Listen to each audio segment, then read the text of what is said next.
On parlait tout à l'heure de votre accord avec le PS, on va revenir là-dessus. Il y a quand même des couacs. Arnaud Montebourg refuse par exemple de l'appliquer dans son département de Saône-et-Loire et veut un candidat socialiste alors que normalement c'est une candidate écologiste qui est prévue pour cette circonscription. Comment peut se régler cette crise selon vous ? Ça, c'est le problème du Parti socialiste aujourd'hui.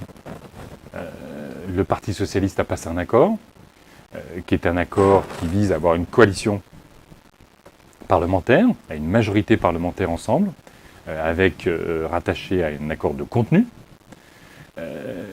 Ce qui est assez intéressant en la matière, c'est cette idée qu'Arnaud Montebourg a portée beaucoup, qu'est la 6ème République. Vous savez, on rénove la politique, on sort des potentats locaux. Mais qu'est-ce qu'il fait Arnaud Montebourg à part être un potentat local là ?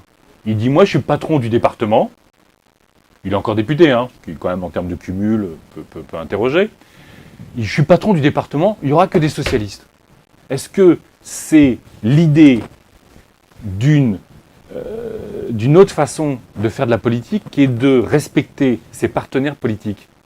Si Arnaud Montebourg est convaincu que les socialistes peuvent gagner seuls, peut-être il a raison. Mais est-ce qu'il pense sérieusement, que les socialistes peuvent gagner seuls ? Je ne crois pas. Les socialistes, en tout cas, ne le pensent pas. Deuxièmement, est-ce qu'ils pensent que la France va être changée par une majorité uniquement socialiste ? Ce serait idiot, je veux dire, y compris sur le fond.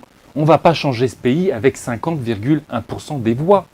Il faut une majorité large aujourd'hui pour changer ce pays. Mais les circonscriptions confiées aux Verts sont aussi des circonscriptions qui pourraient être gagnées par des socialistes, en l'occurrence. Mais c'est vrai. Mais il y a pas, c'est vrai. Mais est-ce que les socialistes peuvent gagner sans les écologistes aujourd'hui ? C'est à vous de répondre à cette question, c'est pas à moi. Quand vous regardez les dernières échéances, les cantonales, les écologistes ont fait en moyenne 12%. Les régionales, les écologistes ont fait un peu plus.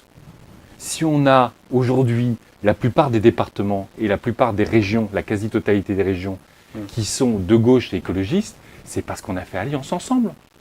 Parce qu'on a créé des coalitions.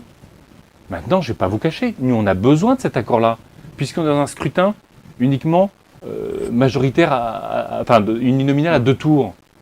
Nous, et dans l'accord, il y a une dose de proportionnelle. Tout le monde sait bien que pour réformer ce pays, il faut mettre de la proportionnelle. Donc on a besoin de cet accord-là. Mais les socialistes ne seront pas élus sans les écologistes. Il ne faut pas rêver.